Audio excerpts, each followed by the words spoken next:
السلام عليكم، اهلا وسهلا، مرحبا بكم معايا في فيديو جديد. ان شاء الله تكونوا بخير وعلى خير وانتم كتشاهدوه. فمرحبا بالناس اللي التحقوا بالقناه، شكرا لكم بزاف الاصدقاء والاحباب على الدعم ديالكم، شكرا على الكلام ديالكم الطيب. فما تنساونيش بلايك ديالكم وكلمه طيبه في تعليق والبارطاج اللي تعم الفائده ان شاء الله. في هذا الفيديو غادي نجاوبكم على الاسئله ديالكم اللي خليتوا لي في لا فيديو السابق. فاول شيء غادي نخلي لكم الرقم ديال الشخص اللي كيبيع لومبالاج في المغرب. كنتو سولتوني خليتوها لي في التعاليق، كنت قلت لكم الا كنتم مهتمين. فبزاف ديال البنات شفتهم بغاو الرقم ديالو، فهذا هو البنات، تواصلوا معاه، اتصلوا به مباشره وهضروا معاه. كنظن بلي هذا الرقم معليش الواتساب. المهم هضروا معاه الا كان عنده شي رقم اخر فيه الواتساب باش يرسل لكم لي فوتو وداك الشيء اللي عنده وصافي، وشوفوا كيفاش يدير لكم لي فغيزون، واش تمشيو سوغ بلاص للحانوت ديالو المحل ديالو ولا كيفاش غادي ديروا. المهم هضروا معاه وشوفوا. انا هاد النمره كانوا عطاوها لي البنات اللي كانوا معايا في لا فورماسيون، الجروب اللي كنت داخله فيه، البنات اللي في المغرب اللي تواصلوا معاه يعني كيتعاملوا معاه كياخذوا من عنده.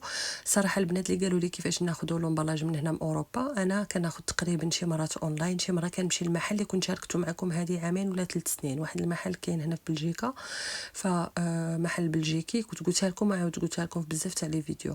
فهو اللي كناخذ من عنده، صراحه عنده قريعات زوينين ويعني مزيان واثمنه مناسبه بزاف.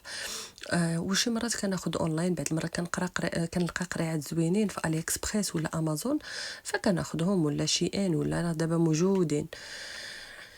صافي البنات، فهنايا كنستخرج زيت السمسم. غادي نحتاجها ان شاء الله باش غادي نشارك معكم في الفيديو المقبل ان شاء الله. المره الجايه غادي ندير لكم واحد الفيديو كيفاش نحصلوا على زيت الليمون اولا زيت البرتقال، يعني زيت سيترون، باش تعرفوا الليمون راه كل واحد كيفاش لمن كيقولها.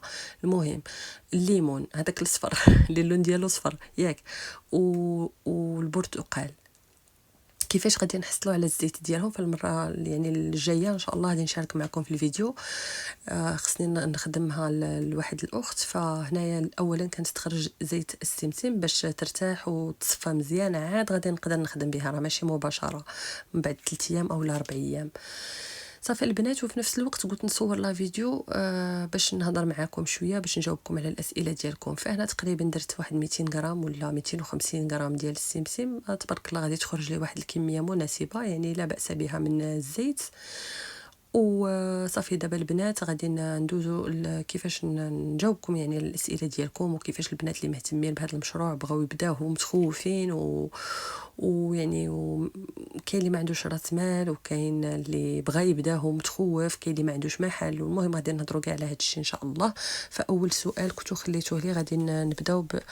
فالاخت اللي في النرويج سولتني كيفاش كنشري هاد الكميه كامله ديال العشوب. فانا كندومونديها من المغرب، كتصيفطها لي الصديقه ديالي، فكتشري لي داكشي اللي خاصني، 2 كيلو من الحاجه ولا 3 كيلو ولا على حسب شنو خاصني. فكتصيفطهم لي، عندنا الترونسبور موجود هنا اللي كيجيبوا لبلجيكا. صافي حتى حنا عندنا هنايا تقريبا ما كيبيعوش بكميه كبيره، واخا يبيعوها بكميه كبيره بثمن كيكون غالي، فمن الاحسن كنجيبها من المغرب وكتكون طريه وكل شيء. صافي وكنخدم بها، يعني كتصبر معايا واحد المده. دائما كنجيب كونتيتي اللي هي كبيره.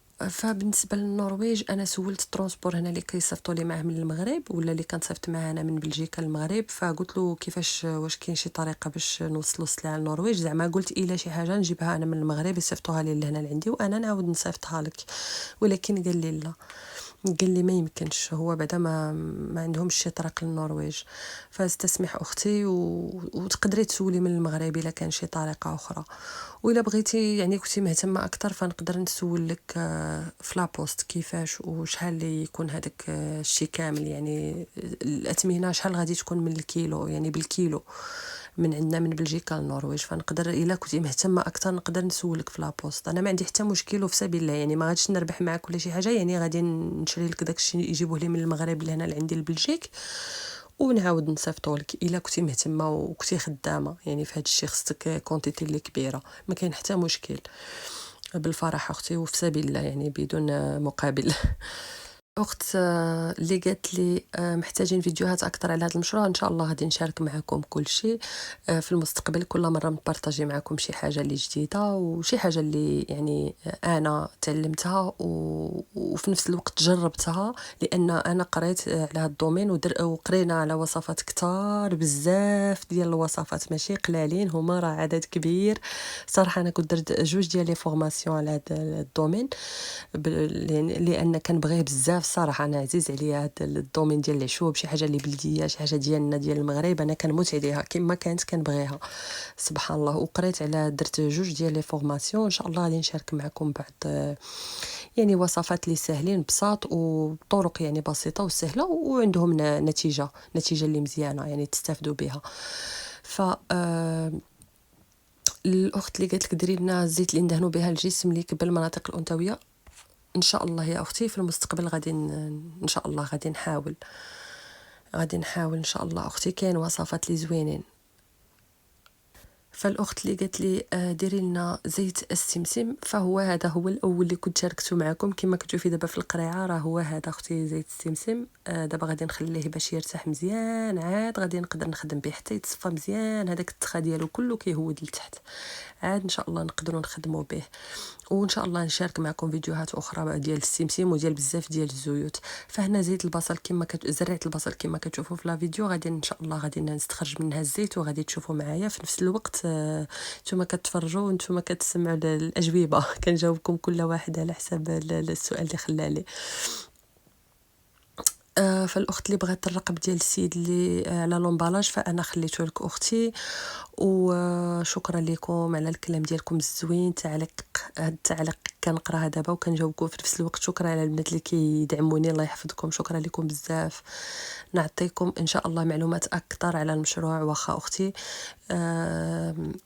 انا كنسكن في كازا، ورينا من ناخذ القرعات، فانا خليتك النمره ديال السيد يا اختي. وحتى البنات اللي بغاو الارقام ديال الناس اللي كيبيعوا المواد الاوليه، الا كنتو كتصاوبوا يعني كديروا مستحضرات التجميل، فنقدر نعطيكم الناس اللي كيبيعوا يعني الكروسيست اللي تقدروا تشريو منه الحويجات، يعني داك لا المواد الاوليه ولا كلشي كيبيعوا، فنقدر نشارك معكم ارقام اللي ديال شركات كبار ويديروا ليفغيزون المغرب كامل. شكرا لك اختي من المانيا، الله يحفظك. وكيفاش الاخت اللي قالت لي من فضلك كيفاش تعقمي الاعشاب، فالاعشاب كنعقموهم بطريقه راني قلتها لكم في الفيديو السابق يا اختي. فاي عشبه عندك، اي حاجه بغيتيها، كتشعلي عليها كتشعلي الفران مزيان كيسخن على حساب 80 درجه 85 او 90 درجه، فكتخليه يسخن مزيان مزيان الفران. من بعد كتطفيه وكتدخلي العشبه ديالك، كتكوني درتيها في واحد اللاطه ديال الفرن، فكتدخليها للفران وكتخليها في الفران حتى كيبرد عليها مزيان، يعني حتى كيبرد تماما الفران. فهكذا كتعقم لنا العشبه وكيموت اي ميكروب كيكون فيها او الدواء اللي كيديروا لها او يعني اي حاجه كتقدر يعني تموت بهذيك الحراره اللي كتكون في الفران. فكذلك نقدروا نستعملوا الكحول، نقدروا نعقموا به، ولكن انا من الافضل كنفضل يعني هاد الطريقه ديال الفران من الاحسن، يعني سهله واحسن. يعني اي حاجه كتموت بالحراره، يعني اي ميكروبات حشرات اي حاجه كتكون ضاره للجسم ديالنا اللي غادي تضرنا في يعني فاش يعني تقدر حتى ديك الزيت تخسر معنا الا كان فيها الدواء ولا شي حاجه، فهاديك العشبه تقدر تفسد هذيك الزيت. فمن الاحسن بالحراره ديال الفران كتموت اي حاجه خايبه كتكون فيها كتموت. الاخت اللي قالت لك هل زيت اللوز وزيت بذور المشمش نستعمل نفس الطريقه. فبهاد الاله اختي كنديروا فيها اللوز كنحصلوا على الزيت اللي فيه، وحتى بذور المشمش فكنهرسوها، كنديروا غير البذور اللي لداخل، يعني هذاك العلف اللي كيكون داخل هو اللي كنرميوه في هاد لا ماشين في هاد الاله صافي كنديروا فيها وكنحصلوا على الزيت ديال المشمش. فكاين بزاف ديال العشابه في المغرب كيبيعوه، اللي كيبيعوا هاد الشيء يعني ديال هاد الشيء البلدي. ندوزو للسؤال الاخر. الاخت اللي هضرت لي بغات زيت بذور القرع الاحمر. اختي بذور القرع الاحمر فتقدري تحصلي على الزيت، طبعا فيها واحد فيها الدواء بزاف، زيت بذور القرع الاحمر. فتاخدي القرع كتاخدي منه هذيك البذور اللي فيه، الا كان عندك كميه كبيره فكديريها في هذه الاله كتحصلي على الزيت ديالو. ولا كتمشي عند المحلات اللي كيبيعوا هذا الشيء ديال العشوب كتاخدي منهم يعني كتشري بالكيلو داكشي اللي بغيتي اللي محتاجه ليه وصافي كديريها في الاله، ولكن خاصها تكون طريه باش كتعطيك الزيت، يعني ما كتكونش يابسه، راه ما غاديش تصلح لك، ما غاديش تخرج لك الزيت بزاف. وإلا ما عندكش اختي هاد الاله اللي تعصري فيها الزيت، فتقدري تاخدي بذور القرع كطحنيه مزيان، كطحنيه مليح في واحد يعني في واحد تكون عندك في واحد الطحانه فشي اله اللي كطحني فيها صافي، وكتبقاي تخدميه بيدك، كتبقاي تعصريه بيدك. ديك الساعه كتبقاي تخدميه بيدك بواحد الطريقه. راني كنت شاركت معكم هذه واحد 3 سنين ولا واحد الفيديو ديال السمسم كيفاش نستخرجوا منه الزيت باليدين بلا من دون هاد الاله، الناس اللي ما عندهمش الاله. فبنفس الطريقه كديريها، كتطحني شويه بذور القرع، يعني كطحنيهم مزيان حتى كيوليو مطحونين يعني مزيان. صافي كتبقاي ترشي عليهم شويه شويه ديال الماء، كديري ليغون في يدك صافي، وكتبقاي كتبحلي كتعجنيهم هكا حتى كتستخرجي منهم الزيت. ففيها الدواء بزاف، بذور القرع فيها الدواء تبارك الله ما شاء الله، يعني واحد الدواء سبحان الله عظيم، لا للبشره ولا للشعر، الناس اللي عندهم الشعر كيطيح لهم. ومهم فيها الدواء بزاف. من بعد نهضروا على هذا الشيء ماشي باش ما نطولش عليكم الفيديو. الاخت اللي قالت لك اختي من فضلك زيت اللوز، واخا ان شاء الله غادي نشارك معكم الطريقه ان شاء الله. وصفه ديال ماء الورد المقطر، واخا اختي هدى اللي بغات الوصفه ديال الماء المقطر ان شاء الله غادي نشاركها معكم. مهم غادي ندوزو الاسئله اللي بقاو. الاخت اللي سولاتني قالت لك هل جميع الاعشاب يستعمل فيها زيت نباتي كزيت الذره وعباد الشمس لأن... لانها مغشوشه؟ سمحوا لي بنتي راها قدامي الا سمعتوا الصداع. فنعم اكيد الزيت خصك تكوني خدمتيها بيدك باش تقدري ترطبي فيها يعني شي عشبه. فما تقدريش انا شخصيا ما نقدرش نهز الزيت مثلا ديال اللي كنطيبوا بها وندير فيها نرقد فيها شي عشبه، ما نقدرش يعني ونعطيها للكليانات ديالي، هذه مستحيل نديرها. واخا ولو ندير غير زيت السمسم، يعني ارخص حاجه هو السمسم، نستخرج الزيت اللي فيه ونخدم بها اي عشبه بغيت، ولا زيت الزيتون اذا كان عندكم متوفر. وما ديروش يعني زيت نوار الشمس ولا يعني شي زيت اللي كتباع واجده، لان اكثرهم كيغشوا في الزيت. يعني الزيت الا ما شفتوش مولاها كيستخرجها من هاد الاله، فما نضمنكمش يعني تكون 100% طبيعيه، راه كيديروا فيها بزاف ديال المواد، واكثريه بحال يعني مغشوشين مخلطين بلا ما غادي نعمم. ولكن اكثرهم، حتى انا بكري كنت كناخذ الزيوت فاش كنوصل هنا للدار ديالي، اللي كنجيبهم من المغرب فاش كنوصل هنا لبلجيك، كدوز عليهم واحد المده اللي قليله مثلا شهر شهرين، كيبداو يديروا واحد النسمه واحد الرائحه، يعني ما نقدرش نديرهم على البشره ديالي. فمن بعد بقيت كنكتشف بلي هذيك الزيت مغشوشه، يعني كيهزوا شي حاجه يعني مثلا شي مثلا زيت بغيت زيت اللوز، فما كيديرولكش اللوز 100%، يعني كيبيع لك الثمن غالي وفي نفس الوقت كيعطيك الزيت اللي مخلطه مغشوشه. يعني يقدر هذاك اللوز كيطحنوه كيخلطوه مع شويه ديال الزيت وكيبيع الزيت للناس بألا انها زيت اللوز، يعني يرقدوا كما الطريقه اللي درت معكم في الفيديو السابق ديال زيت الخزامه وزيت ازير. فيقدروا يديروهم اللوز بديك الطريقه، يعني في زيت نور الشمس، ويبيعها لك بالثمن اللي غالي ديال اللوز، يعني مثلا على اساس انك كتشري زيت اللوز ولا زيت ارغان ولا. فهم كيخلطوا الزيوت ومن بعد كتطلق واحد النسمه يعني كتاكسد، كدير يعني كتخسر صافي ما تقدريش تحطيها على البشره. فالاخت اللي سولتني هذا السؤال اكيد اختي تقدر تكون مغشوشه ويعني مخلطه. فمن الاحسن كما قلت لك اللهم زيت الزيتون او لا زيت السمسم. فالسمسم تبارك الله راه فيه الزيت بزاف ويعني كيتباع بثمن مناسب. فكيلو ديال السمسم تبارك الله راه غادي يخرج لكم واحد الكميه كبيره ديال الزيت. المهم كميه لا باس بها، واحد نص سيترو تقريبا نص سيترو 600 مليلتر، يعني كيلو ديال السمسم. تبارك الله راه كميه اللي هي كبيره، يعني تقدروا تخدموا بها وتقدروا يعني تستافدوا بها، يعني الا بعتوها راه تبارك الله راه فيها الربح. فالاخت اللي قالت لي واش نقدر نستعمل زيت نوار الشمس لعمل الزيوت، اكيد اختي تقدري تستعمليها، وكما جاوبت على هذا السؤال دابا تقريبا فغادي تكوني يعني كوني مأكده باللي غادي مع المده غادي تطلق لك واحد الرائحه اللي ما غاديش تعجب لك وما تعجبش حتى الكليان. يعني الا كنتي بغيتي تخدمي بها من الاحسن تخدمي بزيت اللوز او زيت الزيتون او زيت السمسم من الاحسن. اختي حط لينا عنوان لومبالاج اختي راني حطيته لكم هو الاول، العنوان الرقم ديال السيد، وحتى كما قلت لكم الا بغيتوا المواد الاوليه يعني الناس اللي كيبيعوها فنقدر نشارك معكم بزاف ديال النوامر عندي ديال الشركات. اختي هاد الاله تقدري تشريها من شي من علي اكسبريس عفوا اولا من امازون، يعني موجوده هاد الاله بزاف. فخليو لي في التعليق الا بغيتو نخلي لكم لو لين ديال يعني نقرا ندخل للسيت ونشوف، لان كنت خليت لكم لو لين ديال هادي، ولكن بزاف ديال الناس خلاو لي في الفيديوهات القدامين كاع قال لك ما لقيناهاش. يقدر مولاها يكون حايدها، يعني ما بقاش كيبيعهم، ولا يكونوا كملوا نفس هاد الاله، يعني ما تقدريش تلقاي نفسها. ولكن نشوف معكم الا بغيتوها نشوف معكم شي اله اللي مزيانه وثمن مناسب ونحط لكم لي لين ديالهم. بغيت ناخذ القريعات الماما ما عرفتش منين نشريهم. اختي انا راني خليت لك الرقم اللي في المغرب، ولا كنت هنا في اوروبا فكاين شي ان وكاين علي اكسبريس وكاين حتى امازون، فكل شيء كيبيعوا هاد القريعات تبارك الله، اثمنه مناسبه وقريعات اللي مزيانين. ف اخواتي البنات اللي بغاو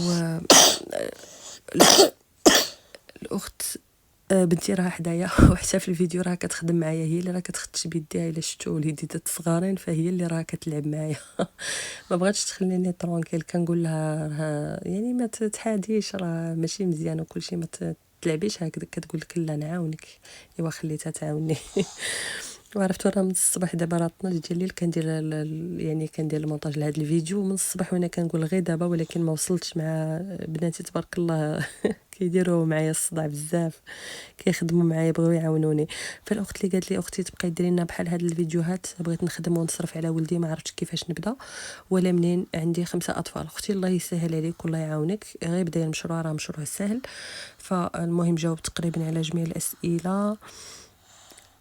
اختي الاول نجاوب على السؤال التالي ونرجع لك اختي. فالاخت اللي قالت لك منين ناخذ زيت ارغان واش نقدر، راني قلبت عليكم ما لقيتش. لا اختي ما عنديش الزيت انايا، غير كنخدم مع الاصدقاء ديالي ولا الاصدقاء ديالهم، ولا يعني الناس القراب لي. مازال ما عنديش الزيت في هذه الساعه صراحه ما عنديش. ان شاء الله في المستقبل الى كتاب. فهنا اختي غادي نجاوبك على السؤال اللي سولتيني بغيتي ديري مشروع. فالله يعاونك غير ديري المشروع ديالك وما تعكزيش. فهذا مشروع سهل، تقدري ديريه بدارك وتبداي ب 2000 درهم ولا 3000 درهم. تقدري تاخدي ماكينه، واحد الاله اللي غير ب 1500 درهم ولا ب 2000 درهم، وتقدري تخدمي على راسك. تشري بعض البذور يعني شويه شويه من الحاجه وتستخرجي الزيت اللي فيهم، صافي كتعمرهم في القريعات وكديري السميه ديالك ولا ديري لي زيتيكات. المهم تخدميهم في شي مطبعه يكون ثمن مناسب على حسب الجيب ديالك. يعني هذا المشروع ما غاديش يكلفك شي ثمن اللي هو كبير، غير ديري المجهود. يعني حاولي وانت من دارك وعندك بناتك وليداتك وخدامه. حتى انا عندي بناتي وما كنقدرش نخرج، ما عنديش الوقت يعني باش نخدم برا. ما كنقدرش نخلي بناتي، انا ما كنخليهم حتى مع شي واحد. انا بناتي 24 ساعه 24 ساعه معايا، يعني مستحيل نخليهم ونخرج نخدم، هذه مستحيل.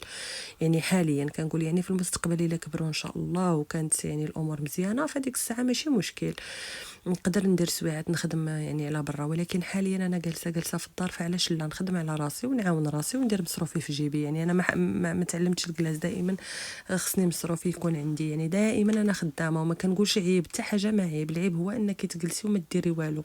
والناس اللي كيقولوا لك لا المشروع ما غاديش يخدم لك وغادي تخسري فيه، فما تسمعي لهمش. يعني تسمعي الاراء الايجابيه، ما تسمعيش الاراء السلبيه.